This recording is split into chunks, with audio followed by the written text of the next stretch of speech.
Heading दीजिए तापीय संतुलन। संतुलन का क्या मतलब है? बैलेंस रहना। बैलेंस कैसा बैलेंस? इक्विलिब्रियम। देखिए संतुलन को यहाँ पर इंग्लिश में बैलेंस नहीं बोल रहे हैं, संतुलन को इंग्लिश में बोल रहे हैं इक्विलिब्रियम। तो इक्विलिब्रियम मतलब चीजों का सेम हो जाना, समान हो जाना। तापीय संतुलन, तापीय साम्य बोल सकते हैं आप उसे। क्या? तापीय साम्य भी बोल सकते हैं कि मतलब यदि दो निकाय आपके पास है और दोनों निकाय के सारे निर्देशांक, ठीक है ना, ऊष्मागतिक निर्देशांक या ऊष्मागतिक चर जैसे ताप, दाब, है ना, तो आप ये बोलते हो कि वो दोनों ही निकाय आपस में इक्विलिब्रियम कंडीशन में है, साम्य अवस्था में है। अब दूसरी बात यहाँ पर याद है कि यदि उन दोनों ऑब्जेक्ट्स के, दोनों निकाय के ताप एक जैसे हैं, ताप परिवर्तित नहीं हो रहे हैं, तब आप बोल सकते हो कि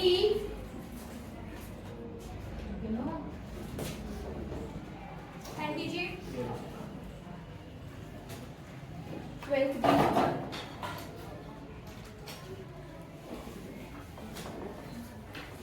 है ना, तो आप क्या बोल सकते हो कि दोनों वो तापीय साम्य में है। ठीक है, बनेगा। देखिए ऊष्मागतिकी में जितना आप कल जो हमने चैप्टर स्टार्ट किया ऊष्मागतिकी में बहुत सी डेफिनेशंस ऐसी हैं जो उसके नाम से ही आपको क्लियर हो जाता है, आपको बस उसको वर्डिंग में कर देना है। एक इजी चैप्टर माना जाता है थर्मोडायनामिक्स, ठीक है ना, शब्द से ही या उसकी हेडिंग से ही आपको समझ में आ जाता है कि आपको उसके बारे में क्या लिखना है। Is that clear? बनेगा? ठीक है ना।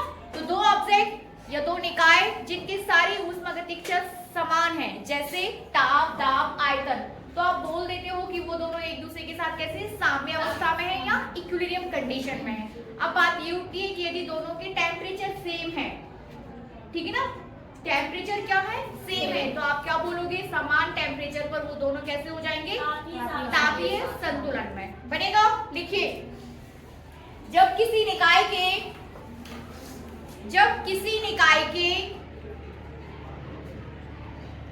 ऊष्मागतिकीय निर्देशांक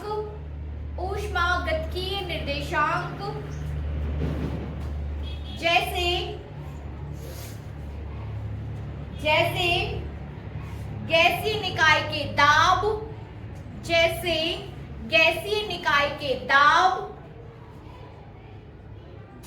आयतन तथा ताप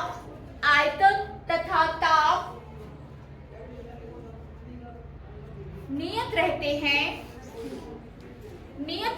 हैं,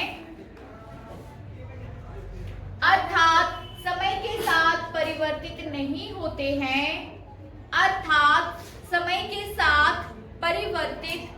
होते हैं,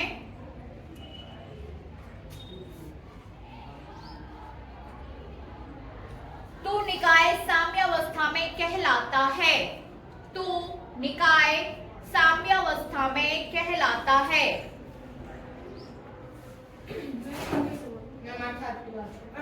अर्थात समय के साथ नहीं बदलता है,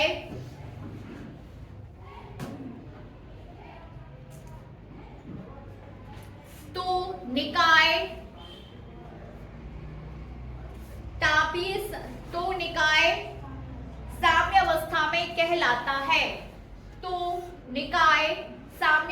में कहलाता है। लिख लिया? आगे लिखिए, तापीय साम्य की अवस्था में क्या हुआ?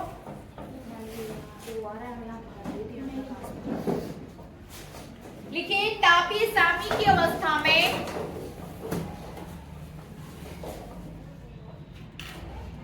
निकाय के प्रत्येक भाग का ताप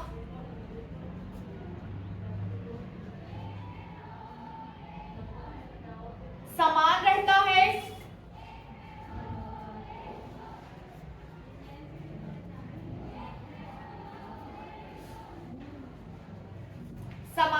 है, तथा यह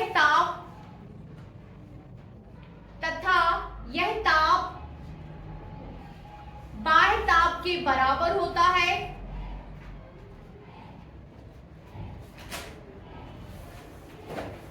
ठीक है, आगे लिखिए, जब दो दो निकाय परस्पर तापीय साम्य में होते हैं, जब दो निकाय परस्पर तापीय साम्य में होते हैं तो उनके ताप समान होते हैं,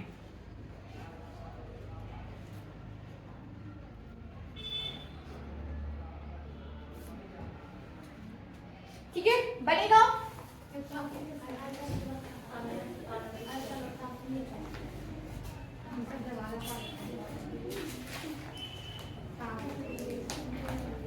बनेगा, ठीक है। नेक्स्ट हेडिंग दीजिए, ऊष्मागतिकी का शून्यवान नियम। पढ़ा होगा आप लोगों ने केमिस्ट्री में। क्या है?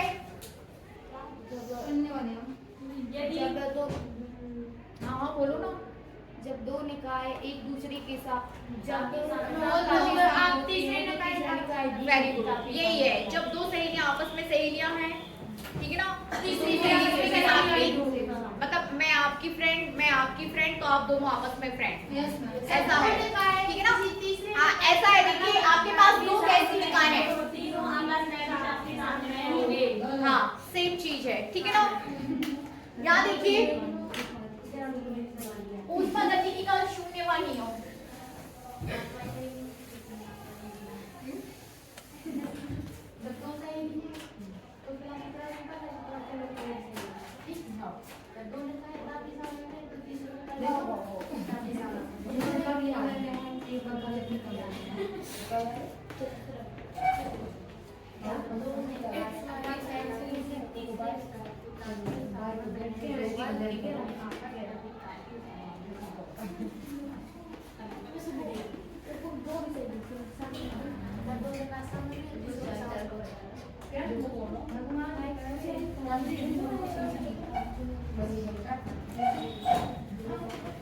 बातचीत नहीं। यहाँ देखिए दो निकाय आपके पास हैं, एक निकाय ए, ठीक है ना, और दूसरा निकाय बी, ठीक है ना, और एक तीसरा निकाय क्या है आपके पास, सी। निकाय ए, निकाय बी और निकाय सी, ठीक है ना। निकाय ए निकाय सी के साथ ऊष्मीय मतलब तापीय साम्य में है, निकाय बी निकाय सी के साथ तापीय साम्य में है, तब आप बोल सकते हो कि निकाय ए तथा निकाय बी भी आपस में तापीय साम्य में है। बनेगा, है ना। इन दोनों के बीच आपके पास क्या है, रुद्रोष्म दीवार है, मतलब इन दोनों के बीच ऊष्मा का आदान प्रदान नहीं हो रहा है, ठीक है ना। निकाय ए और निकाय बी के बीच ऊष्मा का आदान प्रदान नहीं हो रहा है, जबकि निकाय ए और सी एक कंडक्टिंग वॉल के साथ जुड़े हुए हैं, ठीक है ना। ये कैसी वॉल है, कंडक्टिंग वॉल, चालक। ये चालक है, कंडक्टिंग है, और ये कैसी है, रुद्धोष्म, एडियाबैटिक वॉल। ये जो वॉल है वो एडियाबैटिक वॉल है, और ये कैसी है, कंडक्टिंग। तो ए सी के साथ कंडक्टिंग कंडीशन में है, इट मींस ए और सी के बीच ऊष्मा का आदान प्रदान हो सकता है, बी और सी के बीच ऊष्मा का आदान प्रदान हो सकता है, ए और बी के बीच ऊष्मा का आदान प्रदान नहीं हो सकता है, ठीक है ना। ए और सी आपस में ऊष्मीय साम्य में है, बी और सी आपस में ऊष्मीय साम्य में या तापीय साम्य में है, तो आप बोल सकते हो कि ए और बी भी आपस में तापीय साम्य में होंगे, ठीक है ना। इन दोनों का टेम्परेचर एक जैसा, इन दोनों का टेम्परेचर एक जैसा, जब इन तीनों का टेम्परेचर एक जैसा हो गया तो हम बोल सकते हैं कि इन दोनों का टेम्परेचर भी कैसा होगा, ठीक है ना। बनेगा। देखिए ऊष्मागतिकी के शून्यवें नियमानुसार ऊष्मागतिकी के, ये चित्र आप लोग बुक में देखिए अच्छे से बना लेना, ठीक है। Yes ma'am. ऊष्मागतिकी के शून्यवें नियमानुसार बिना चित्र के डेफिनेशन नहीं लिखना परीक्षा में, ठीक है ना। मतलब चित्र अनिवार्य है, मेरे कहने का मतलब है कि चित्र यहाँ पर क्या है, अनिवार्य है। देखिए ऊष्मागतिकी के शून्यवें नियमानुसार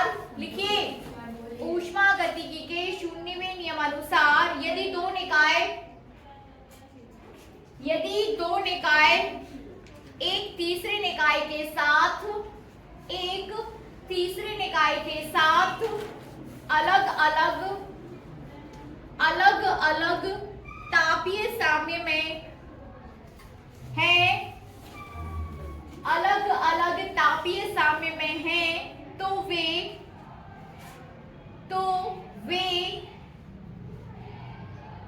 एक दूसरे के साथ भी तापीय साम्य में होते हैं, एक दूसरे के साथ भी तापीय साम्य में होते हैं। ठीक है, आगे लिखिए। अर्थात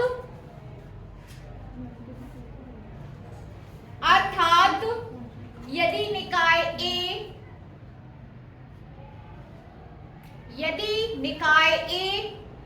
व निकाय C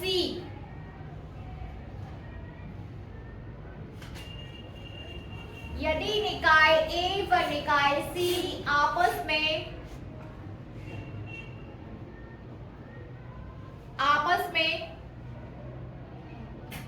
तापीय साम्य में हैं, आपस में तापीय साम्य में हैं, तथा निकाय B व निकाय C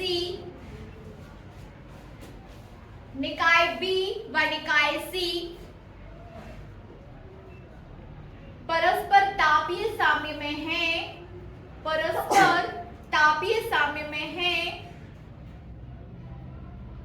तो निकाय A व निकाय B भी तो निकाय A व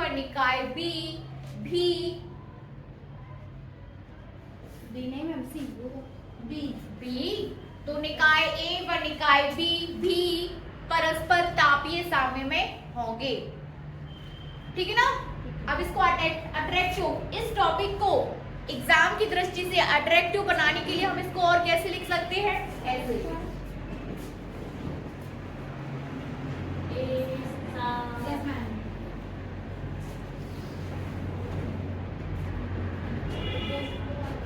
तापीय साम्य, ठीक है ना।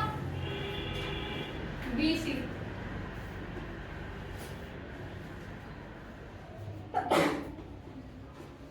तापीय साम्य, तो आपका हो जाएगा A तो, ऐसा लिख लीजिए तो।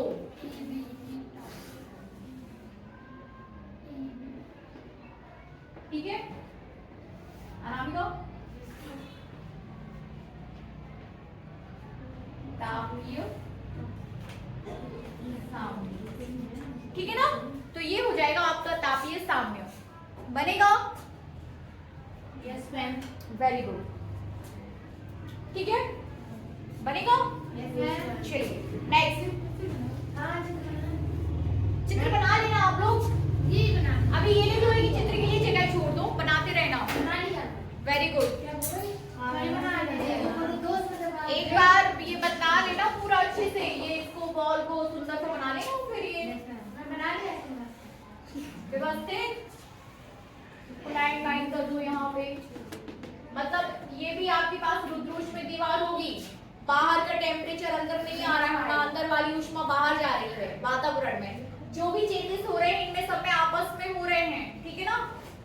ठीक है, चलिए हेडिंग कीजिए आंतरिक ऊर्जा, सॉरी ताप की परिभाषा। अब हम ताप की परिभाषा सीखेंगे, ठीक है ना। हेडिंग कीजिए ताप की परिभाषा। ये साफ कर दो, लिखिए ताप की परिभाषा। हेडिंग कीजिए डेफिनेशन ऑफ टेम्परेचर।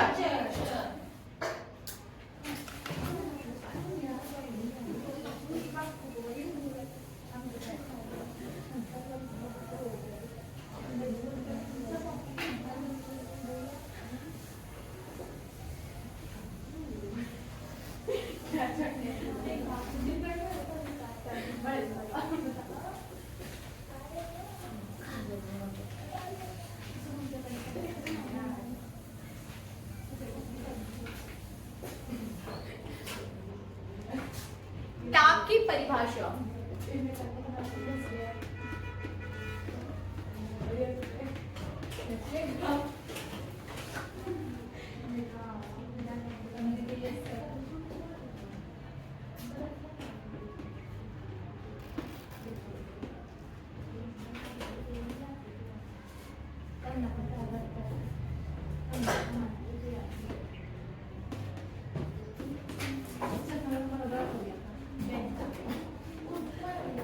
ठीक है ना। डेफिनेशन ऑफ टेम्परेचर, बातचीत क्यों हो रही, लिखिए। ऊष्मा गति के शून्यवें नियमानुसार, हाँ, ऊष्मा गतिकी के शून्यवें नियमानुसार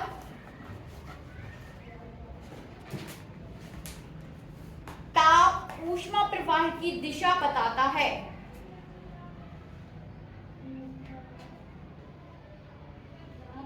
ताप ऊष्मा प्रवाह की दिशा बताता है।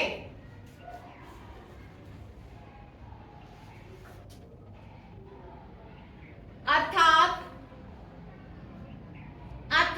ताप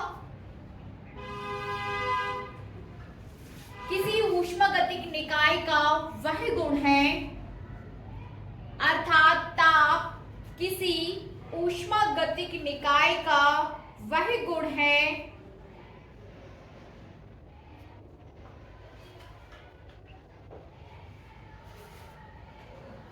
जो उसके तापीय साम्य की अवस्था को,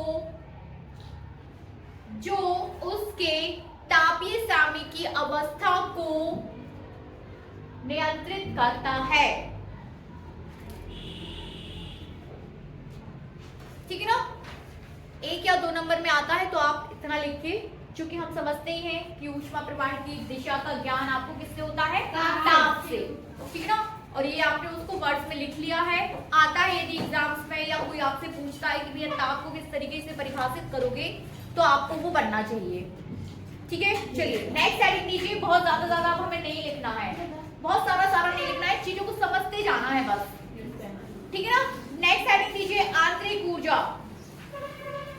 नेक्स्ट हेडिंग लीजिए आंतरिक ऊर्जा। इसे भी थोड़ा सा समझ लेते हैं, आंतरिक ऊर्जा क्या होगा। इंटरनल एनर्जी, सभी ऊर्जाओं का योग, हाँ, सभी ऊर्जाओं का जो योग होता है वो क्या हो जाता है, आंतरिक ऊर्जा। ठीक है ना। ये बातें क्यों होने लगती हैं बीच में। आंतरिक ऊर्जा, इंटरनल एनर्जी,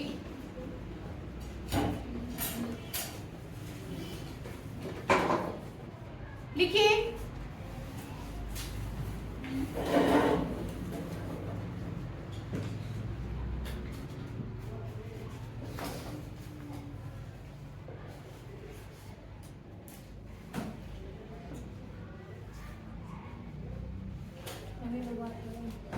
किसी पदार्थ की आंतरिक ऊर्जा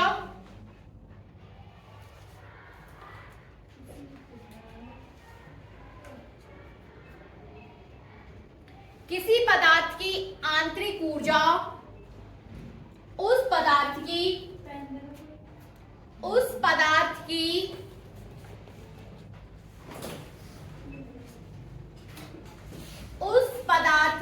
आंतरिक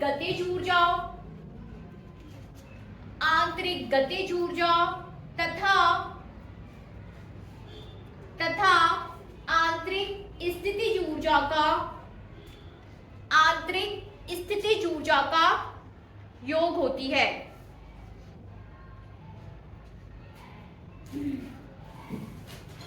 आंतरिक ऊर्जा को अक्षर कैपिटल यू द्वारा प्रदर्शित किया जाता है। ठीक है ना, कैपिटल यू।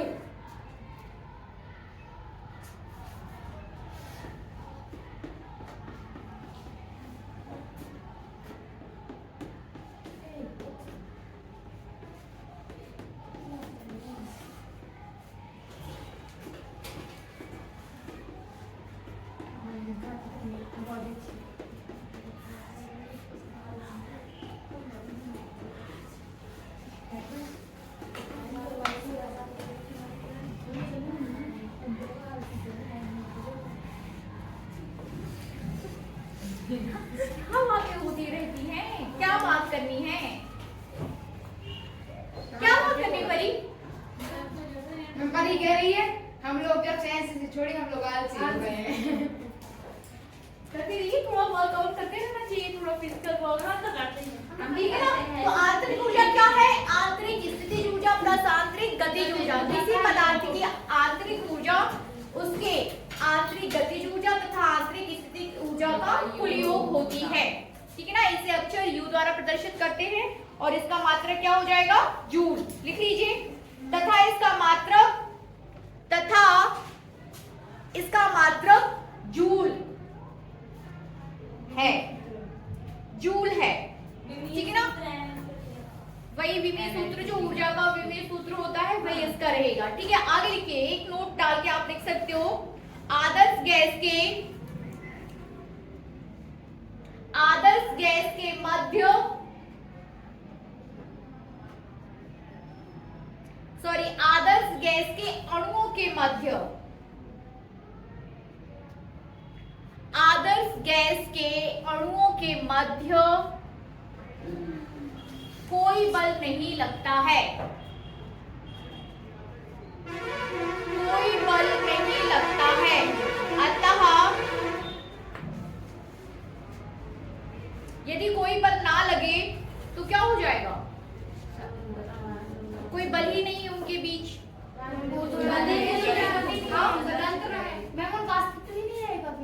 कोई बल नहीं है, कोई बल नहीं है, तब आंतरिक स्थितिज ऊर्जा क्या हो जाती है, शून्य। ठीक है ना, यदि आप आदर्श गैस की बात करो, एक कंटेनर में आपके पास आदर्श गैस है और उसकी हमें आंतरिक ऊर्जा की कैलकुलेशन करनी है। ठीक है ना, तो क्योंकि आदर्श गैस के अणुओं के मध्य कोई बल नहीं है, कोई बल नहीं है, तो आंतरिक स्थितिज ऊर्जा क्या हो जाएगी, शून्य। तो आंतरिक ऊर्जा किसकी इक्विवेलेंट हो जाएगी, कुल आंतरिक गतिज ऊर्जा की। ठीक है ना, कुल आंतरिक गतिज ऊर्जा के, मतलब सीधी बात की आदर्श गैसों की आंतरिक ऊर्जा जो है उनकी गतिज ऊर्जा के बराबर होती है। ठीक है ना, गतिज ऊर्जा के बराबर होती है। लिखिए,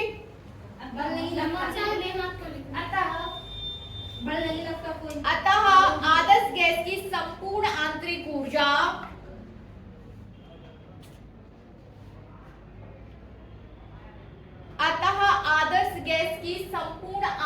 ऊर्जा उसकी गतिज ऊर्जा ही होती है, उसकी गतिज ऊर्जा ही होती है जो केवल गैस के ताप पर निर्भर करती है।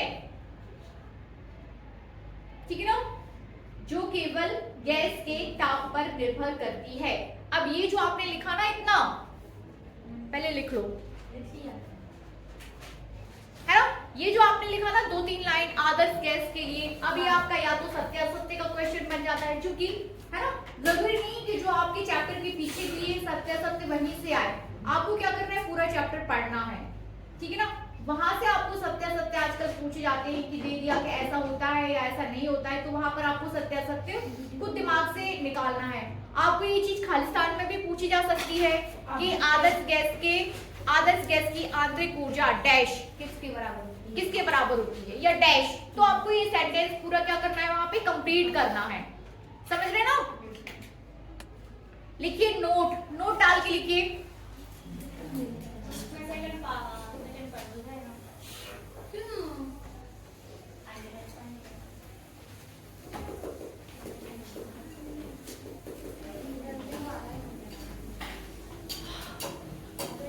लिखिए, यदि निकाय की आंतरिक ऊर्जा में वृद्धि होती है, यदि निकाय की आंतरिक ऊर्जा में वृद्धि होती है तो उसे धनात्मक मानते हैं,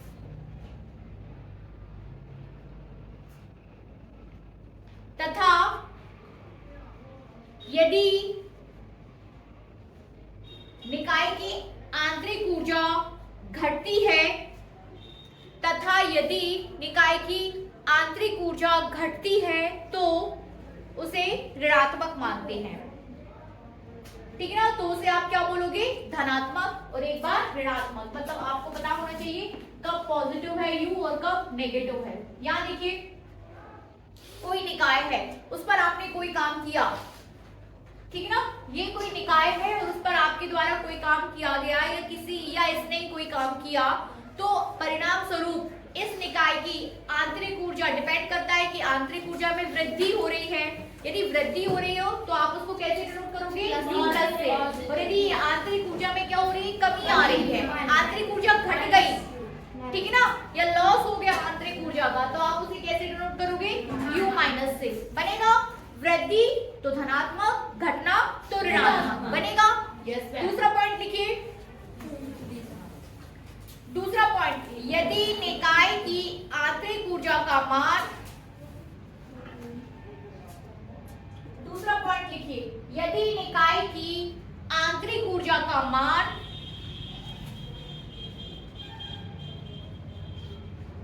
निकाय की ऊष्मागतिक अवस्था पर निर्भर करता है,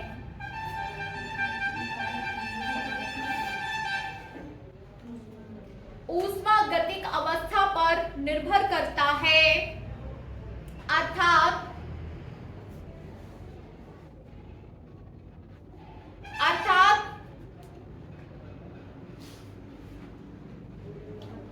आंतरिक ऊर्जा निकाय की अवस्था का अभिलाक्षणिक गुण होगी, ठीक है ना। तो कैसा गुण है आंतरिक ऊर्जा? एक अभिलाक्षणिक गुण है, क्योंकि वो किस पे निर्भर करता है? उसकी अवस्था पर, निकाय की अवस्था पर निर्भर कर रहा है, इसलिए वो कैसा गुण हो गया? अभिलाक्षणिक गुण।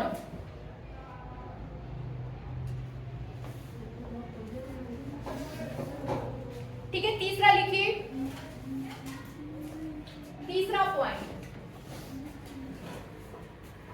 चक्रीय प्रक्रम में जबकि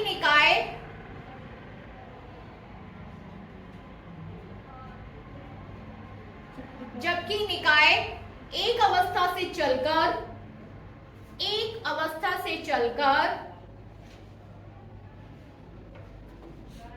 विभिन्न अवस्थाओं से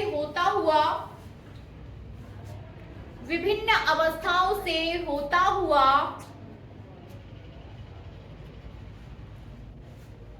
अपनी प्रारंभिक अवस्था में पुनः वापस आ जाता है, अपनी प्रारंभिक अवस्था में पुनः वापस आ जाता है,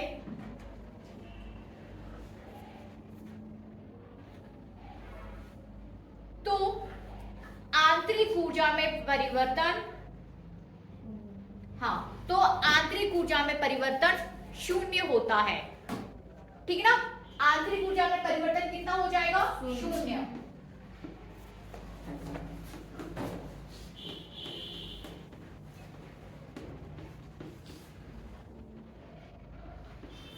अर्थात डेल U इक्वल टू 0। आंतरिक ऊर्जा में परिवर्तन क्या हो जाएगा? शून्य, ठीक है ना। चक्रीय प्रक्रम कैसा? ये कोई निकाय है, ठीक है ना, इसकी विभिन्न अवस्थाओं में होता हुआ परिवर्तन, जैसे अभी ये द्रव अवस्था में है, आपने इसको गैस में बदला, गैस से वापस से फिर द्रव में बदल गया, ठीक है ना। या फिर आप ऐसे बोल सकते हो कि ये आपके पास पानी रखा हुआ है, आपने इसको पिघला दिया और वापस से फिर पानी में ये बर्फ में चेंज हो गया, तो आंतरिक ऊर्जा में परिवर्तन क्या होगा? शून्य। चक्रीय प्रक्रम, वापस वहीं पहुंच जाना, पुनः अपनी अवस्था को वापस से प्राप्त कर लेना, तो ये क्या हो जाएगा? एक चक्रीय प्रक्रम। और चक्रीय प्रक्रम में आंतरिक ऊर्जा में परिवर्तन शून्य होता है, शून्य, ठीक है ना। चलिए एक और टॉपिक लिख लीजिए, ऊष्मा तथा कार्य। अंतर है क्या? नहीं, ऊष्मा तथा कार्य। ऊष्मा और कार्य को आपको कोरिलेट करना है, ठीक है ना। ऊष्मा तथा कार्य, जैसे ऊर्जा तथा कार्य, ऊर्जा और कार्य एक दूसरे के साथ कैसे रिलेट है? कार्य करने की क्षमता को ऊर्जा कहते हैं, इट मींस ऊर्जा is equal to the work, ठीक है ना। W equals to E equals to W होता है ना, किया गया कार्य, ठीक है ना। वैसे आपको ऊष्मा तथा कार्य को रिलेट करना है, ऊष्मा तथा कार्य, हीट एंड वर्क।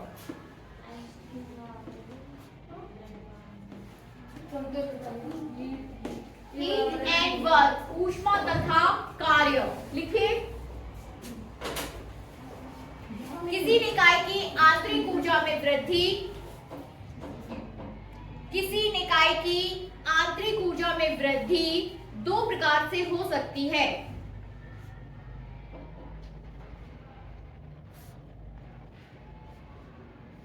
आंतरिक ऊर्जा, हाँ, आंतरिक ऊर्जा में वृद्धि किसी निकाय की। फॉर एग्जाम्पल ये आपके पास कोई निकाय है, ठीक है ना। अब हमें इसकी आंतरिक ऊर्जा में वृद्धि करना है, तो वृद्धि जो है वो दो प्रकार से हो सकती है। पहला लिखिए इसमें, निकाय को गर्म करके,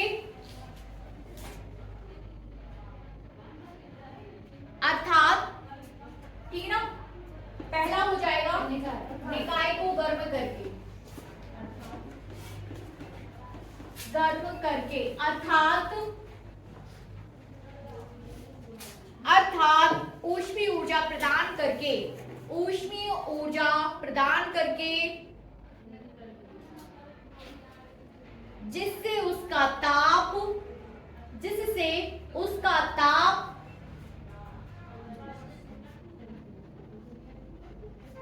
ठीक है ना। यदि ताप बढ़ेगा तो आंतरिक ऊर्जा भी क्या हो जाएगी, बढ़ जाएगी, जिससे उसका ताप अर्थात आंतरिक ऊर्जा बढ़ जाती है, ठीक है ना। और दूसरा लिखिए, दूसरा हो जाएगा निकाय पर कार्य करके,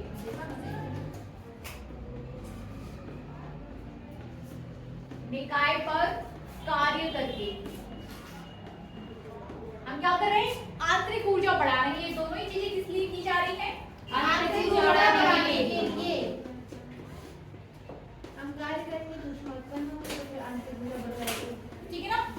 तो एक तो आपने निकाय को गर्म कर दिया, गर्म करेंगे तो ताप बढ़ेगा, ताप बढ़ेगा तो उसकी आंतरिक ऊर्जा में वृद्धि हो जाएगी, ठीक है ना। दूसरा निकाय पर कार्य करके, अर्थात, लिखिए, अर्थात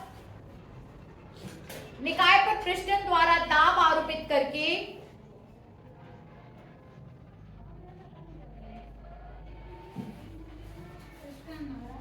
पिस्टन द्वारा दाब आरोपित करके, बंद कर दो इसको, है ना,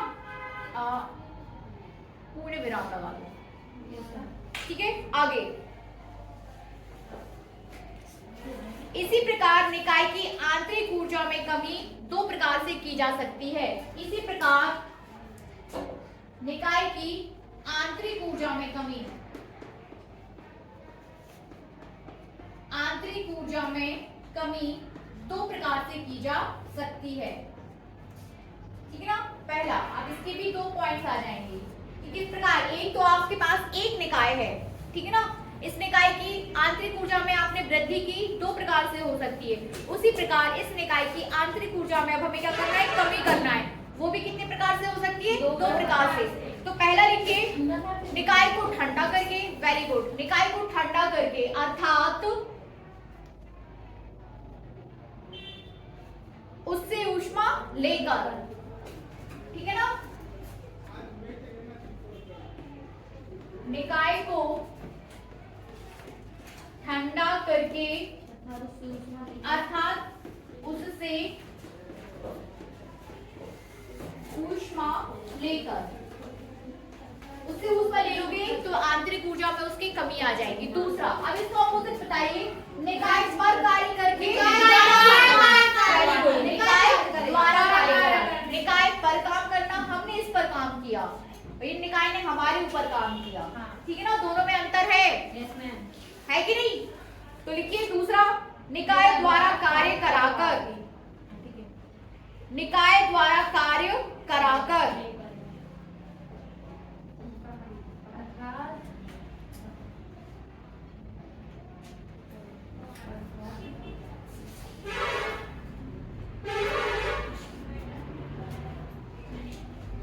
ठीक है ना। लिखिए, पैराग्राफ चेंज करके लिखिए, ऊष्मा तथा कार्य परस्पर परिवर्तनीय हैं, ऊष्मा तथा कार्य परस्पर परिवर्तनीय हैं,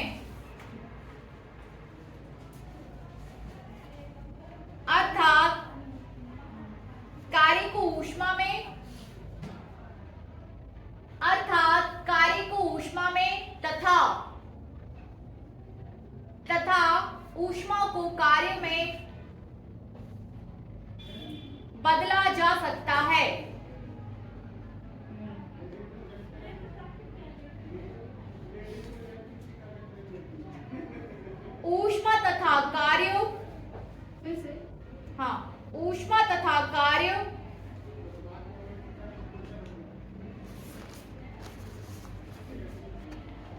निकाय की अवस्था पर निर्भर नहीं करते हैं। निकाय की अवस्था पर निर्भर नहीं करते हैं, बल्कि उस प्रक्रिया पर निर्भर करते हैं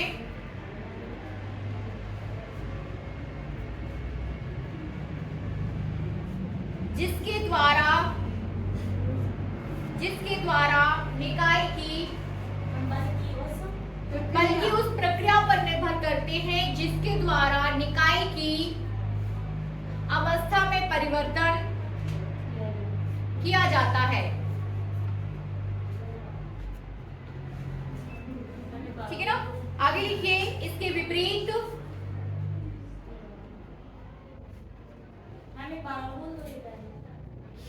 आगे लिखो फिर मैं बोल देती हूँ। ठीक है, अभी मैं सेंटेंस क्लियर करा दूंगी आपको। ठीक है, लिखिए इसके विपरीत आंतरिक ऊर्जा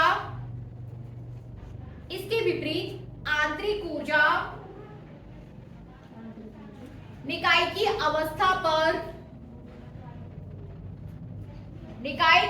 अवस्था पर निर्भर करती है।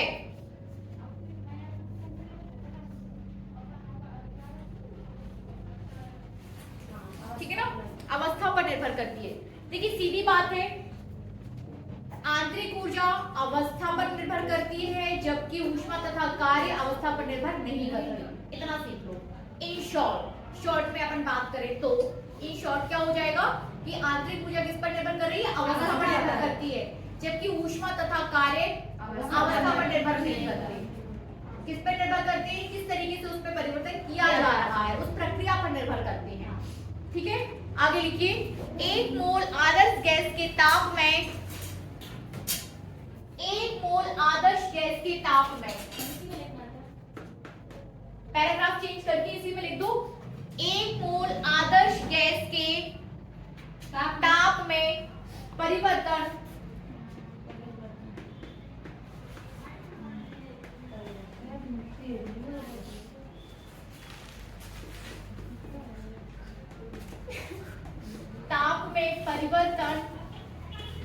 डेल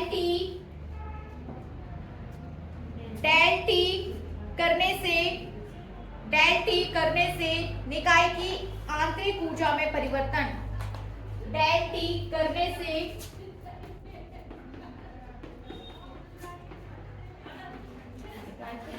निकाय की आंतरिक ऊर्जा में परिवर्तन है। कितना हो जाएगा? आंतरिक ऊर्जा में परिवर्तन। लिखिए del U equals to CV, del U equals to CV del T, जहां पर CV